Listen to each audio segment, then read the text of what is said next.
The world begins to narrow, folding in on itself until all of life gathers into a single fading moment. A lifetime of memories quiets. A final breath trembles through the chest, and the air grows still, as if creation itself pauses to witness what is unfolding. For every soul, no matter its strength, its story, or its pride, this moment arrives with the certainty of a decree written before the first heartbeat. The last breath, the closing of the eyes, the silent surrender of the body to the command of the Almighty. Warmth withdraws from the fingertips, then the limbs, then the face, like shadows retreating from a valley at dusk. The body sinks into stillness, but the soul awakens. It rises gently, standing beside the very form it once inhabited, seeing with a clarity it had never known in life. A thin veil parts, a barrier delicate yet absolute, and what was once hidden becomes the only truth. Prophet Muhammad taught that every soul shall taste death, and that this moment is not an end, but the beginning of the true journey. The world's voices fade. Hands tremble around a body that can no longer respond. Yet the soul hears them all with a distant, echoing clarity. The path ahead stretches like a vast corridor into the unseen, silent, immense, inevitable. Pride dissolves. Fear falls away. Desires scatter like dust before a desert wind. Here, the illusions of life vanish, and the soul sees its own truth. This is the turning of the page, the closing of one door, and the opening of another. Barzakh awaits, neither the world left behind nor the world yet to come, but the realm between them. And the great journey, ancient as time and certain as the decree of Allah, has only just begun. The first moment after death does not arrive with noise.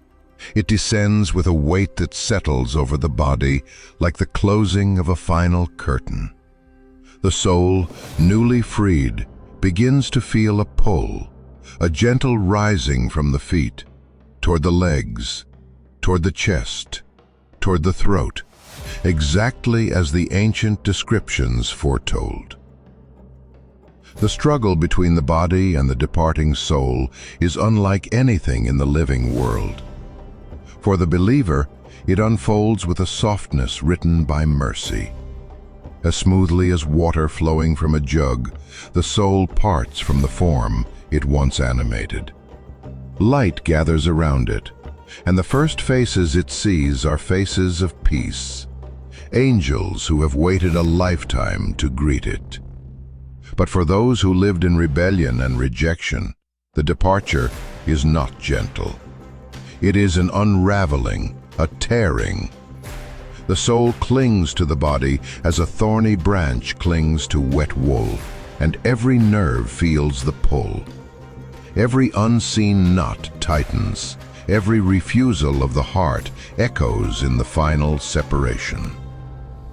Then the angels of severity descend, beings of immense force, their presence heavy, their command unyielding. They call out, "O wicked soul, come forth to the displeasure of your Lord." The room that once held the dying person becomes a scene unseen by the living. Shadows and light shift in ways the human eye cannot perceive. The soul, now fully outside the body, watches its earthly form lying motionless, a shell that can neither rise nor answer. For the believer, fear begins to loosen. The angels wrap the soul in silk fragrant with a scent unknown to the world, calling it by the finest names it was known by in life. They ascend with it, passing through realms where every gate opens in welcome.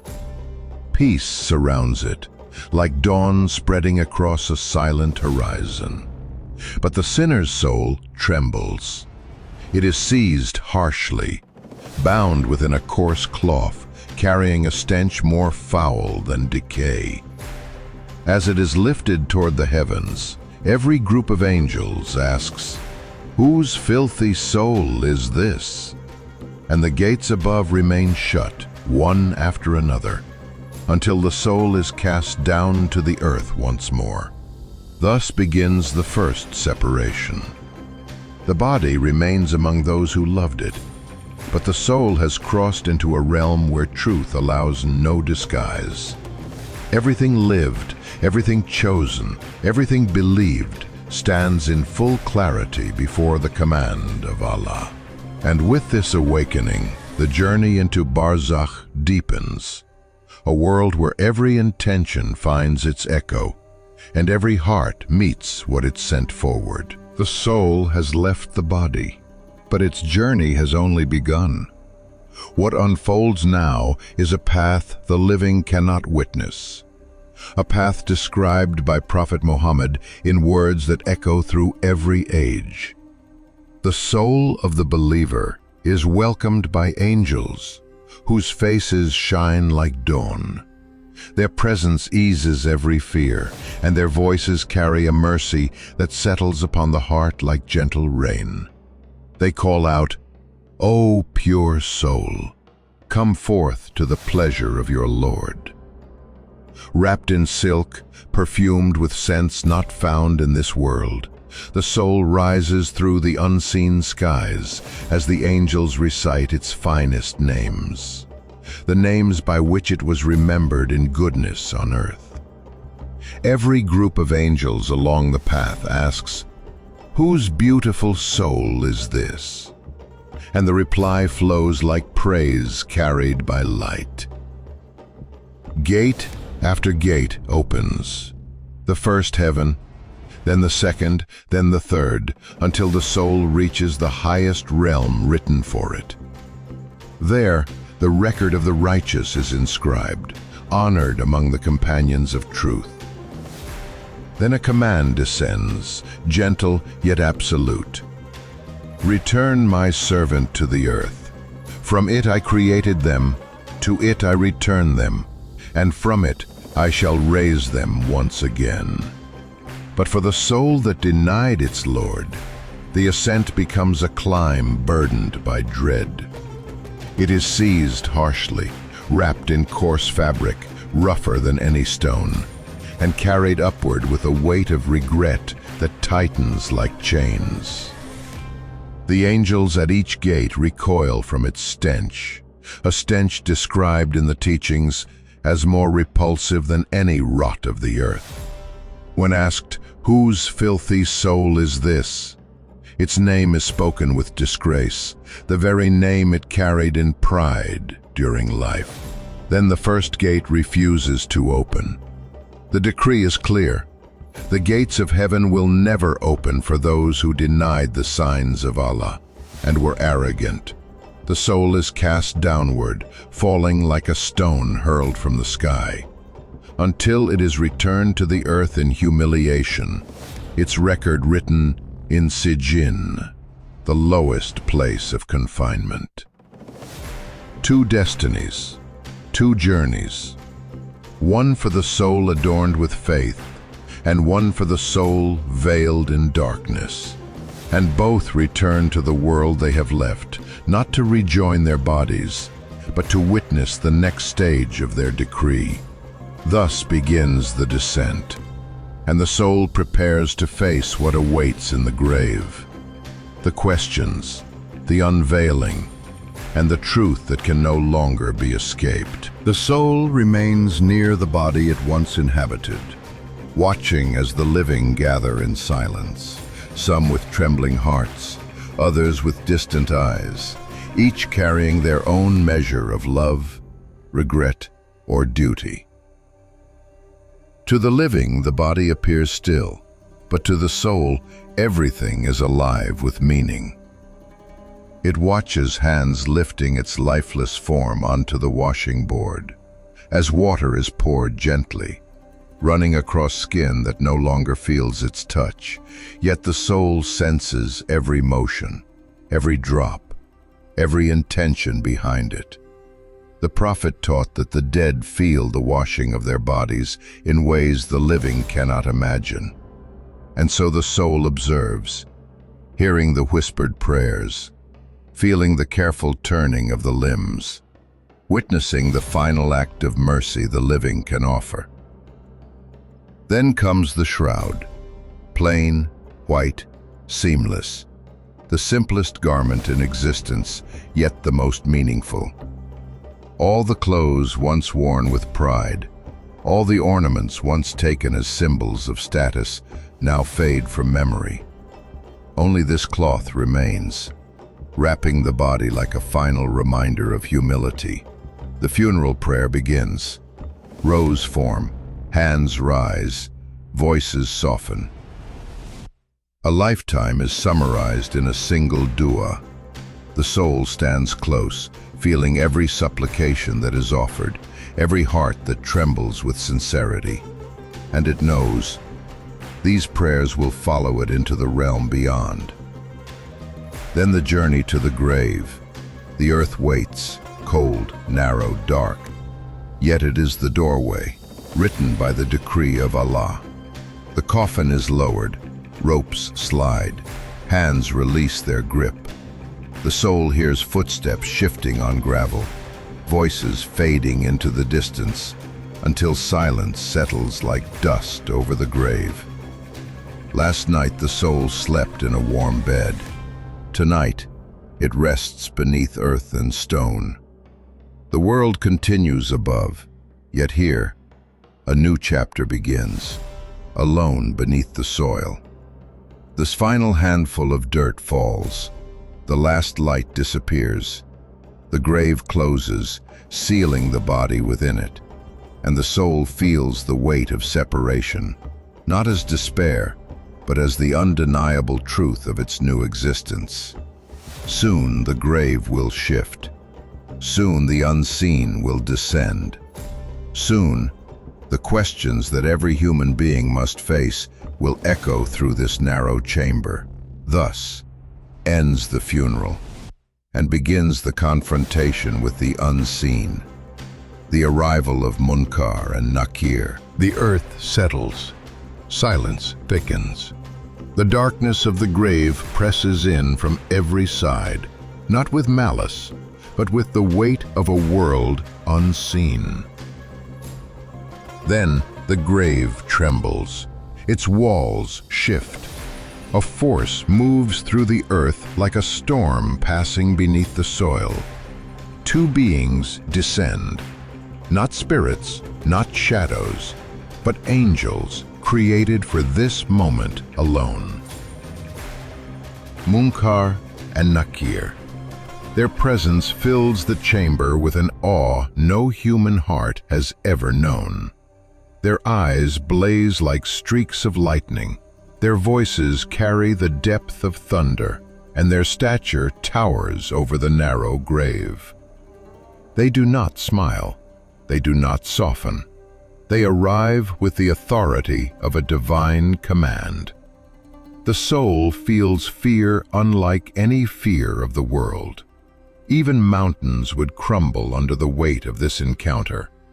The angels step forward, one on the right, one on the left, and the questioning begins. Man Rabbuka? Who is your Lord? For the believer, the answer flows with certainty. My Lord is Allah, the one I worshipped in life, the one I trusted in hardship and ease. The angels move to the next question. Ma dinuka? What is your religion? My religion is Islam. Then the final question. Man nabiyuka? Who is your prophet? My prophet is Prophet Muhammad, the light sent to guide humanity. For such a soul, fear loosens. The grave expands. A breeze of mercy flows through the darkness. A window opens, revealing a glimpse of paradise, and peace settles upon the believer like a veil of light. But for the one who lived in heedlessness, the moment is different. The questions fall like thunder, but the tongue refuses to move. The heart trembles, the mind collapses. Man Rabuka? I do not know. Ma Dinuka? I don't know. Man Nabiyuka? I do not know. The answers vanish because faith was never lived. Belief was never rooted. The heart carried doubt, and the grave reveals what the world concealed. The angels announce, "We knew you would say this." The walls of the grave tighten until ribs press against one another, and a door opens, not to paradise, but to the flames of punishment. Heat and darkness fill the space, and the grave becomes a valley of regret. But for the believer, the questioning ends with mercy. The angels turn away with satisfaction. A companion enters the grave, a figure of light and beauty. When asked, "Who are you?" he replies, "I am your righteous deeds. I am your prayers, your patience, your charity, your acts done in sincerity. I will stay with you until the day of resurrection." The darkness fades, the grave widens. A bed from paradise is prepared. A fragrance unlike any in the world fills the chamber, and the believer rests with tranquility written by the mercy of Allah. The questioning is over, but the journey into Barzakh, its vastness, its mysteries, its gathering of souls, is only beginning. When the questioning ends, the soul enters a silence unlike any silence of the world. Not emptiness, but the beginning of a new landscape, a realm unseen, unbounded by earth and sky. This is Barzakh, the world between worlds. It is not the soil of the grave. It is not the darkness surrounding the body. Barzakh is a vast spiritual horizon, a dimension where the soul awakens to a reality shaped by its deeds, its belief, its sincerity. For the righteous, the realm opens like a garden at dawn. Light pours from unseen sources. A breeze moves without air. Voices of peace echo softly across an endless expanse. The soul feels weightless, free from pain, free from fear, free from the limits of the world it left behind. And then something extraordinary occurs. Other souls begin to approach, familiar faces, voices remembered from childhood, hearts once connected by faith and love. They welcome the newcomer as travelers welcome a long-awaited companion. Questions flow. How was the world? What happened after we left? Who followed us and who remained behind? If a name is mentioned and no soul recognizes it, a quiet understanding settles. The newcomer realizes this person has not reached the gardens of Barzakh. They are in Sijin, imprisoned, isolated, veiled from the company of the righteous. But for the believer, Barzakh becomes a place of reunion, a place of rest, a place where the soul tastes a gentle reflection of the mercy awaiting in paradise. Some souls wander freely, roaming through realms as effortless as thought. Some ride upon forms described in the traditions, like birds gliding through heavenly gardens, carrying the soul to places beyond human imagination. And at times, with Allah's permission, a soul may appear to the living through true dreams. These visions are not illusions. They are not inventions of the mind. They are messages from the world of spirits, a bridge between hearts separated by the veil. The Prophet taught that the dead can hear the footsteps of those who leave their graves. He spoke to the souls of Badr, and they heard him more clearly than the living. Such moments reveal a truth the world tries to forget. Death does not sever connection, it transforms it. The righteous in Barzakh rejoice when the living remember them. When a prayer is made, or charity is given, or knowledge is acted upon. Every righteous deed sent from the world becomes a beam of light descending upon their resting place. It eases their loneliness. It expands their peace. It comforts them in ways no words can describe. But for those who lived in rebellion, Barzakh becomes a shadowed valley, a place where remorse circles like wind trapped between mountains. The beauty of reunion is withheld. The soul remains confined, waiting in fear for the day when all veils are lifted. Thus Barzakh stands, a realm of mercy for some, a realm of sorrow for others, and a reminder that every heartbeat in the world above was preparing the soul for this place. But the journey is not finished.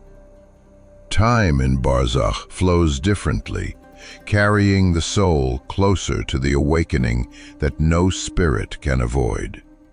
The day when mountains crumble, when the trumpet is blown, when the graves themselves will give back what they hold. The day of resurrection approaches, and Barzakh is only the waiting place before its storm. The journey through Barzakh is not a tale of shadows and fear.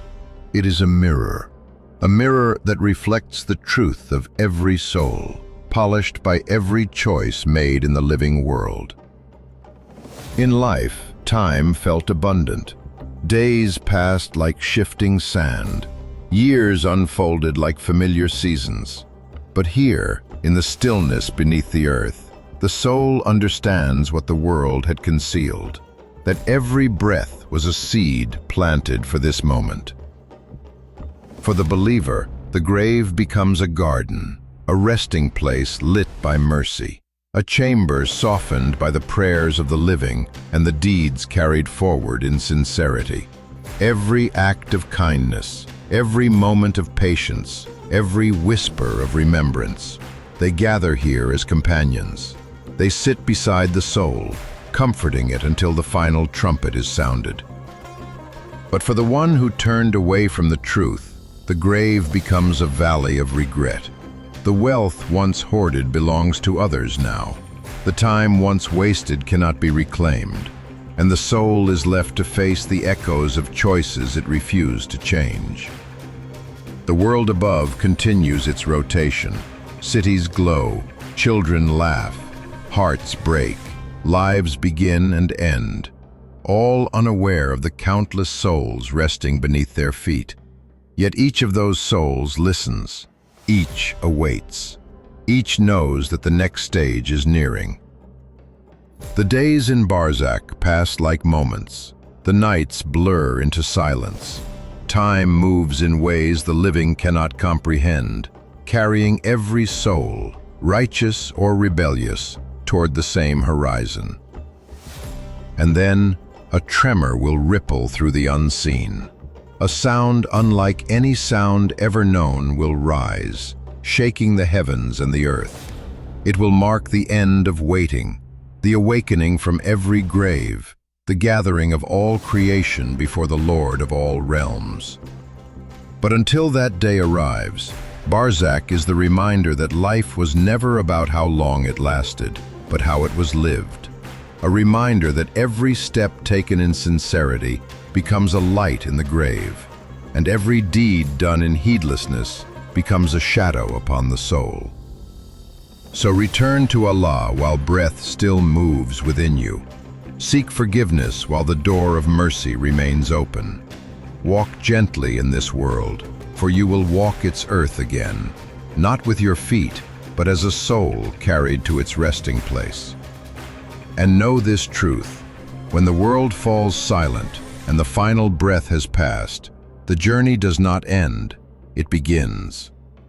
May Allah make our graves gardens of tranquility, fill our Barzakh with light, and grant us a resurrection among the righteous. Ameen.